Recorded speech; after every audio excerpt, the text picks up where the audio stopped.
ये अभ्यास हमने करना है दिन में कई बार, चलते फिरते भी आप ये कर सकते हैं।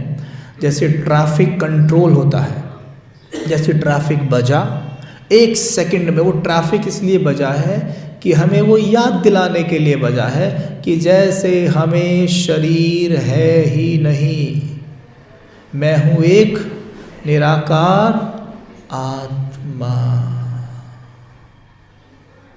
ठीक है, आप कोई भी कार्य कर रहे हैं, एकदम से गीत बजा, मैं हूँ निराकार आत्मा। ठीक है, तो इससे क्या होगा, जैसे ही मैंने स्वयं को समझा कि मुझे शरीर है ही नहीं, मैं हूँ एक आत्मा, तो क्या होगा, आत्मा का जो नेचर है, क्या है आत्मा का नेचर, शांति, प्रेम, सुख, तुरंत उसकी वाइब्रेशंस घर में फैलने लग जाएंगी, है ना। कहते हो ना, घर एक मंदिर बनाने की जिम्मेवारी किसकी है। मंदिर कैसे बनेगा, कहने से तो नहीं बनेगा, वो तो बहुत समय से कहते आ रहे हैं घर एक मंदिर, घर एक मंदिर, लेकिन उस मंदिर में रहकर बैठकर हम क्या कर रहे हैं,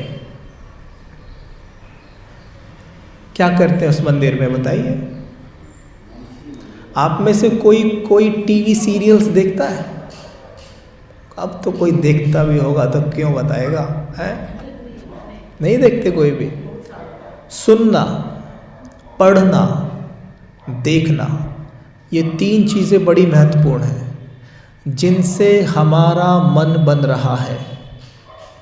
अगर मैं कुछ भी सुन लेता हूँ, टीवी पर न्यूज़ सुन रहा हूँ, या कोई भी व्यक्ति आता है मेरे पास और मुझे डस्टबिन की तरह यूज़ कर रहा है, मतलब जितना कचरा उसके पास है दुनिया का, वो आके मुझे बताता है, तो मुझे वो क्या समझ रहा है, डस्टबिन ही हूँ ना मैं उसके लिए।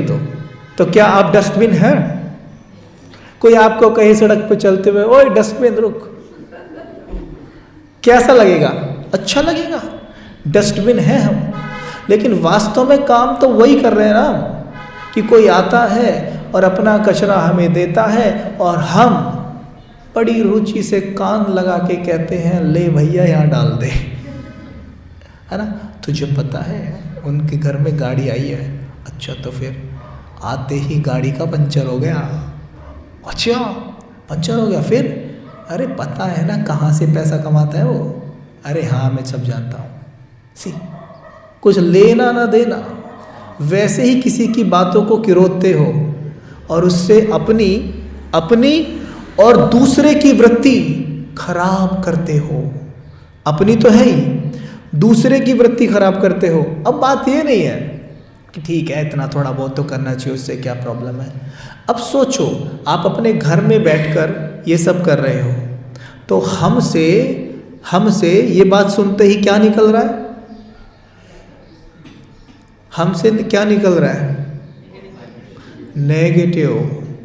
देखो सिंपल पता चल जाएगा नेगेटिव निकल रहा है या पॉजिटिव निकल रहा है, यानी वाइट लाइट निकल रही है या काली निकल रही है। कैसे पता चलेगा, वाइट निकल रही है काली निकल रही है। अगर वाइट कब निकलेगी, आप अच्छा महसूस करते हो, बहुत अच्छा लगता है, जैसे अभी फ़िलहाल लग रहा है, तो यहाँ से वाइट लाइट निकल रही है।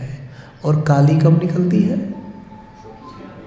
जब थोड़ा डिस्टर्ब सा महसूस करते हो, ठीक है, हलचल सी मन में होती है। हालांकि हम उस वक्त तो ऐसा लगता है कि हमें मज़ा आ रहा है, उनकी चुगली वुगली करने में मज़ा आ रहा है, लेकिन अगर हम थोड़ी सी भी चेकिंग करें तो तब भी पा सकते हैं कि हाँ कहीं ना कहीं एक डिस्टर्बेंस सा तो है ना। तो हमसे वो काली किरणें, काली लाइट निकलने लगती है। माताएं इस बात पर गौर करना, काली लाइट निकलने लगती है। कोई भी माता आपके घर पे आती है और आपसे किसी तीसरी या चौथी माता की बातें करती है, तो हमारा क्या फ़र्ज़ बनता है, क्या कहना चाहिए हमें उनको, हमें उनकी सोच को परिवर्तन करने वाली बातें बोलनी चाहिए। हमें कुछ ऐसा बोलना चाहिए जिससे उनकी सोच बदले, क्योंकि जो बात वो आपको बता रही है ना, वो उस घटना से अटैच है, उस घटना से अटैच हैं, इसलिए वो पूरी पिक्चर देख नहीं पा रही है। लेकिन हम उस घटना से पूरी तरह डिटैच हैं। जैसे कहते हैं ना कि एक डॉक्टर अपने बेटे का ऑपरेशन नहीं कर सकता क्योंकि वो उससे अटैच होता है, लेकिन जो डिटैच होता है वो ऑपरेशन आराम से कर पाता है। वैसे ही हम उस घटना से डिटैच हैं। डिटैच होने के कारण हमें पूरी पिक्चर दिखाई दे रही है, और पूरी पिक्चर को देखते हुए उनका सही मार्गदर्शन करें। हाँ भाइयों, करना चाहिए ना ऐसा। उनका सही मार्गदर्शन करें कि देखो बहन जी, देखो भाई जी, कहीं ना कहीं ऐसा हो सकता है, ऐसा हो सकता है, या वैसा हो सकता है। उन्होंने आपको ऐसा बोला, हो सकता है कि वो पहले से ही डिस्टर्ब हो, उनके जीवन में पता नहीं क्या उथल पुथल मची हुई है, उनका बिजनेस में कोई लॉस हो गया, उन्होंने ऐसा बोल दिया होगा आपको। बाकी वो ऐसे इंसान नहीं है, ठीक है। आप उन्हें थोड़ा सा समझाने का प्रयास करें। इससे क्या होगा, सबसे बड़ी बात तो ये है कि वो ये सब बातें आपके घर में आके आपको बोलते हैं। सबसे बड़ा प्रॉब्लम तो ये है कि आपके ही घर में आते हैं पहले वो, और आपके घर में आके ही आपको वो सारी कहानियाँ सुनाते हैं। यानी वो सारी की सारी काली ऊर्जा, काला सा वो लाइट आपके घर में ही छोड़ जाते हैं।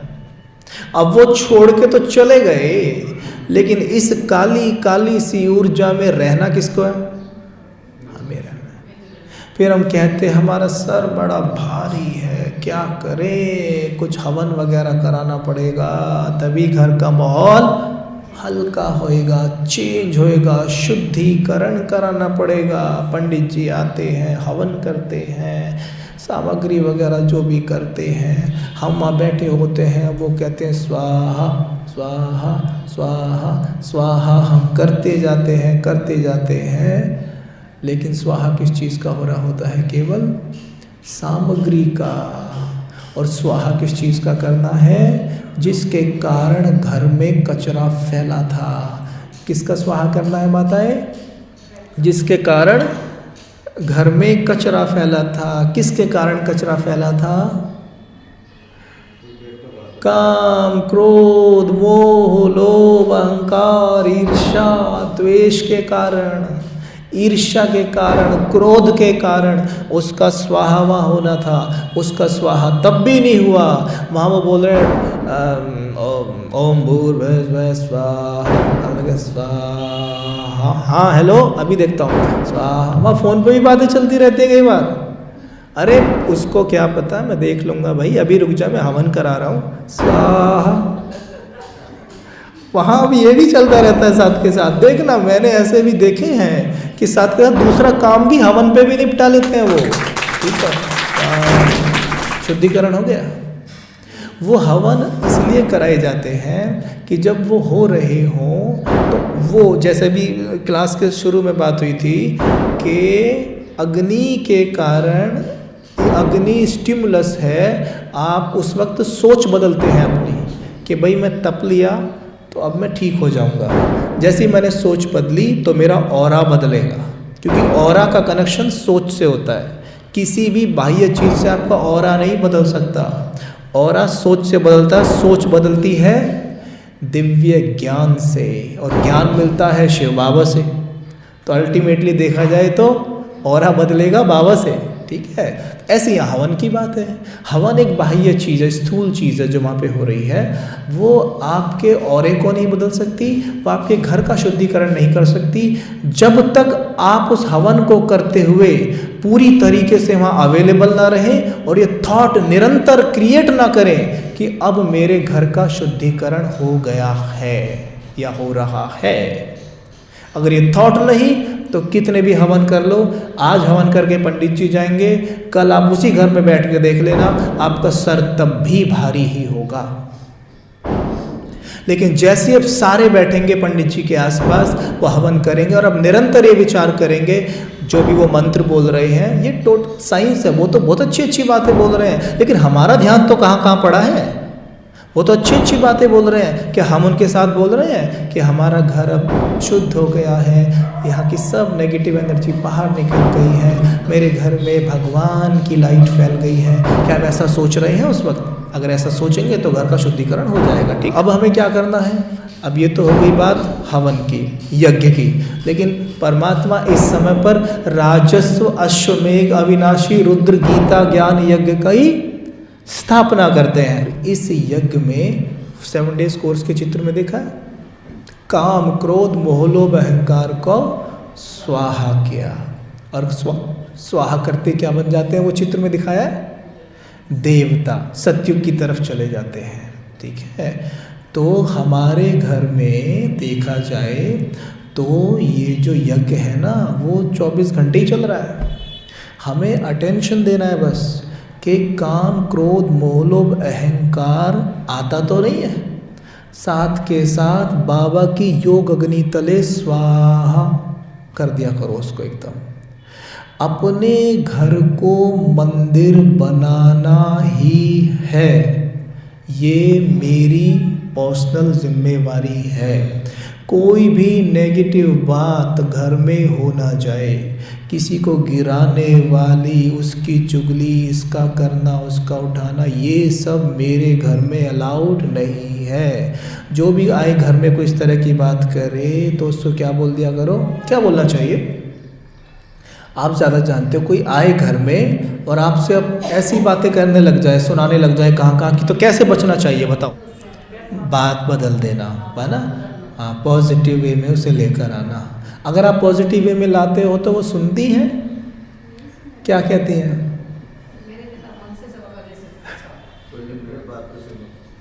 है ना, पहले मेरी तो सुनो है। अच्छा, और बताओ माताएं, आप कैसे बचती हो? क्लास लगा देते हो, जैसे कोई आया ये बढ़िया, ये भी ठीक है, हाँ ये भी ठीक है। ओम ध्वनि चला दी, या खुद मेडिटेशन में जाके बैठ गए कि बहन ये क्या है ना, मेरे अभी मेडिटेशन का टाइम है, वो 10 मिनट मेडिटेशन करना है मुझे। बीच बीच में आप करते हो ना, तो भी देखो सच्चाई तो ये है, जिसे बचना है ना वो बच ही लेगा। जिसको रुचि है ना इन चीज़ों में, वो तो आह्वान करता है कि भैया आ जाओ, आ बैल मुझे मार, ये वाली बात है। वो खुद ही बुलाते हैं उनको। कोई भी नेगेटिव बातें करने वाली आत्मा तब तक आपके पास नहीं आ सकती जब तक नेगेटिविटी हमारे अंदर खुद ना भरी हो। जैसे कोई कहे कि भाई लोग ना मुझे गलत दृष्टि से देखते हैं, लोग मुझे गलत दृष्टि से देखते हैं, इसका मतलब कहीं ना कहीं वो चीज़ हमारे अंदर है, तभी तो लॉ ऑफ अट्रैक्शन काम कर रहा है। मम्मा के लिए याद है बाबा ने एक बार क्या कहा था? याद है? मम्मा को कभी भी किसी ने गलत दृष्टि से एक क्षण के लिए भी नहीं देखा उनके पूरे जीवन काल में। सोच लो आप, दिस इज कॉल्ड प्योरिटी। तो जब कोई ऐसे लोग हमारे पास आते हैं ना जो काम क्रोध उससे भरे हैं, वो कहीं ना कहीं चीज़ हमारे अंदर है और हम इवन उसे पाल रहे हैं। हम घर में बात बात पे चिढ़ रहे हैं, बात बात में गुस्सा कर रहे हैं, बात बात में बच्चों के पीछे पड़े रहते हैं, बात बात में कई बार तो ऐसा भी देखा गया है कि ज्ञान में चल रहे हैं कुछ भाई और माताएं, उनके युगल नहीं चल रहे और उनके युगल कम गुस्सा करते हैं, ज्ञान में चलने वाली माताएं और भाई ज़्यादा गुस्सा कर रहे हैं। ये भी देखा गया है। कई बार में कुछ ऐसे भी आते हैं, जैसे एक बार एक बहन आई थी अपने युगल के साथ। बहन ज्ञान में थी और भाई ज्ञान में नहीं था। भाई शांत रहता है बहुत और बहन बात बात पे चिढ़ती है और वो खुद कहता है कि भाई साहब ये आपके यहाँ रोज़ आती है, अब बताइए ये रोज़ इतना गुस्सा करती हैं कि पूछो मत। हालांकि ऐसे केसेस बहुत कम होते हैं, पर ऐसे केसेस जो होते हैं ना उनसे इतनी डिससर्विस हो जाती है कि उन्हें देखकर दूसरा भी कभी ज्ञान में नहीं आ सकता, कभी ज्ञान में नहीं आ सकता उन्हें देखकर। होता है ना ऐसा। तो कई बार दिए तले अंधेरे वाली बात नहीं है, एक दिए तले अंधेरा, मतलब हमारे आसपास के लोग ज्ञान में नहीं आते। कारण क्या है? क्योंकि वो हमें नोट कर लेते हैं, हमारे व्यवहार को वो नोट कर चुके हैं कि इनमें तो कोई परिवर्तन है नहीं, तो हम ज्ञान में क्यों चलें? अपने आप देखिए, आपको किसी को कुछ कहना नहीं पड़ेगा, वो ज्ञान में आ जाएंगे। सत्य बात है या नहीं? है ना? एकदम से आ जाएंगे वो, एकदम से। देखो, कराने वाला कौन है? बाबा। वही कराता है, वही सबको चुनता है, लेकिन निमित्त तो वो हमको बनाता है ना। अगर मतलब इसमें ऐसा नहीं है कि कोई मैं तारीफ वाली बात कर रहा हूँ या अपनी बड़ाई वाली बात कर रहा हूँ, ऐसा कुछ नहीं है। एक उदाहरण दे रहा हूँ बस। शायद पिछली बार भी बताई थी कि हमारे जो लौकिक फैमिली में जितने भी सदस्य हैं, जितने भी हैं, जैसे पिताजी हैं, चाचा जी हैं, 2 भाई हैं, ठीक है, 2 ही भाई हैं, उन दोनों की जितनी भी रचना है, सबके सब ज्ञान में चलते हैं, सबके सब रोज 3 बजे उठ जाते हैं एक साथ, एक ही जगह इकट्ठे होते हैं, एक जगह बैठ के योग करते हैं, एक जगह बैठ के मुरली सुनते हैं, बाकी सब अपना कार्य करते हैं। और कितने हैं? माता पिता, एक मैं, तकरीबन ये 8-10 आत्माएं हैं जो सभी ज्ञान में है टोटल। तो ये कैसे होता है? वो आपको हर क्षण नोट कर रहे हैं, हर क्षण नोट करते हैं आपको। जब हम बैच लगा के चलते हैं ना, सफ़ेद कपड़े पहन के चलते हैं, पूरा मोहल्ला आपको नोट करता है, आता है, पूरा मोहल्ला देखता है हमें। और अगर हमारा चाल चलन बोल रॉयल ना हो तो वे क्या कहेंगे? हम क्या करेंगे वहाँ जाके? भाई इनमें कुछ चेंजेस नहीं है तो हम क्या करें वहाँ जाकर? इस बात पे गौर करना है। इसलिए बाबा कहते हैं सेवा होगी शहर और चलन से, ठीक है? तो ये माइंड की प्रोग्रामिंग कर लेते हैं हम, और सब अपनी जिम्मेवारी उठाएंगे इस बात को लेकर कि सब मुझे देख रहे हैं। कोई ये नहीं कहेगा कि भाई जी वो इतने साल से ज्ञान में, वो अभी भी गुस्सा करते हैं, तो हम सेंटर पे जाते हैं, वो इतना गुस्सा करते हैं, तो हम क्या करें? अपने आदर्श उन्हें मत बनाइए कभी भी जिनमें बहुत ज़्यादा कमी कमज़ोरियाँ हैं, जो अलबेलेपन में जी रहे हैं। अपने आदर्श उन्हें बनाइए जो कम समय में भी बहुत ज़्यादा कुछ कर गए हैं। यज्ञ में ऐसी बहुत सारी आत्माएं हैं, ठीक है? तो ये जिम्मेवारी लेंगे। चलो तो एक लास्ट अभ्यास करते हैं। हम अपने घर में जाएंगे और वहाँ पर बहुत प्यारी प्यारी सी ऊर्जा फैला के आएंगे, ठीक है? और फिर ऐसे ही रहना है घर के अंदर। सिंपल। अपने घर में चलते हैं जहाँ आप रहते हो।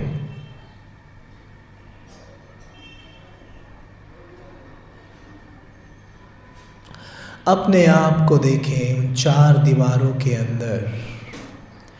मैं ईष्ट देवी हूँ, ये घर मेरा मंदिर है।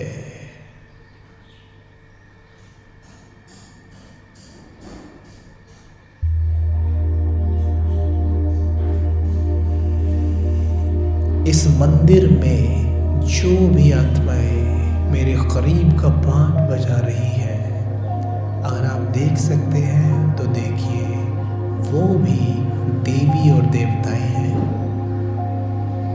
देवकुल की आत्माएं हैं, बहुत सुखी हैं। उनका भी चाल चलन बड़ा रॉयल है। मेरा चाल चलन तो बहुत ही ज़्यादा रॉयल है। अपने आप को देखिए, चलना उठना बैठना कितना रॉयल है।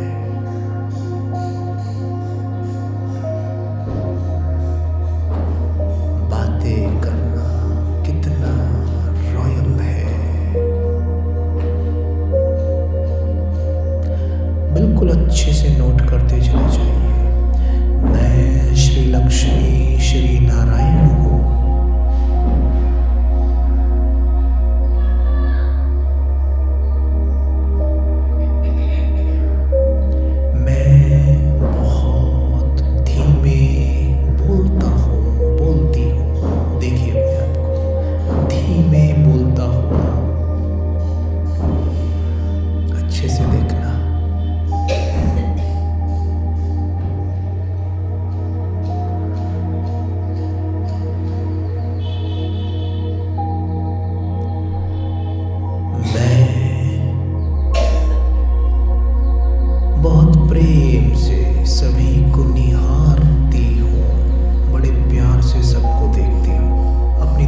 पर आ जाइए, जहाँ पर आप रोज़ निकल के आते हैं सेंटर पर, या सब्ज़ी खरीदने जाते हैं, मार्केट जाते हैं। वहाँ पर देखिए अपने आप को कि मैं कैसे चल रहा हूँ मार्केट में,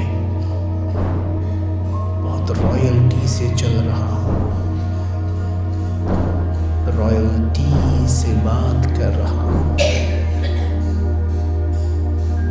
देखिए सब्जी वाले भैया को सामने, सब्जी वाले भैया से बड़ी रॉयल्टी से बात करें, बहुत रॉयल्टी से, स्वमान में स्थित होकर। नोट करें अच्छे से माइंड में।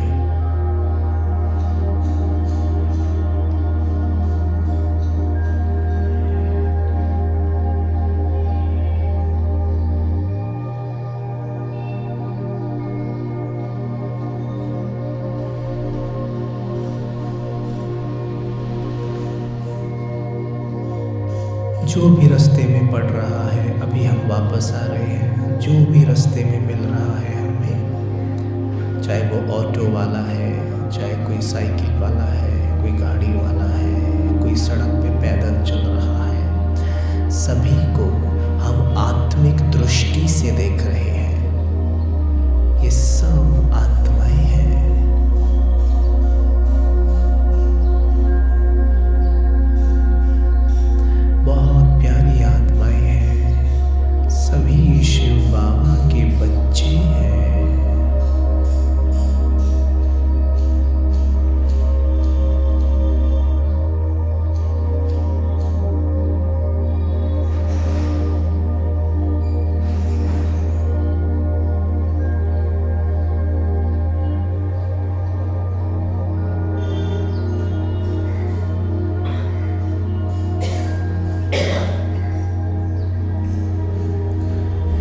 वापस आ जाए, जो भी मिले पड़ोस में, आपके जो मित्र हैं, सबको मुस्कुरा के देखें कि उनकी थकान ही मिट जाए आपको देखकर।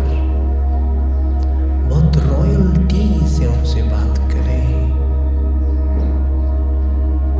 उनको थैंक यू बोलते चले जाएं।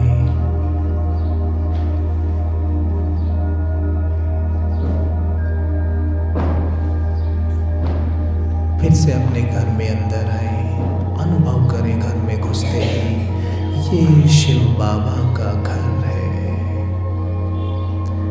यहाँ मेरे बाबा रहते हैं।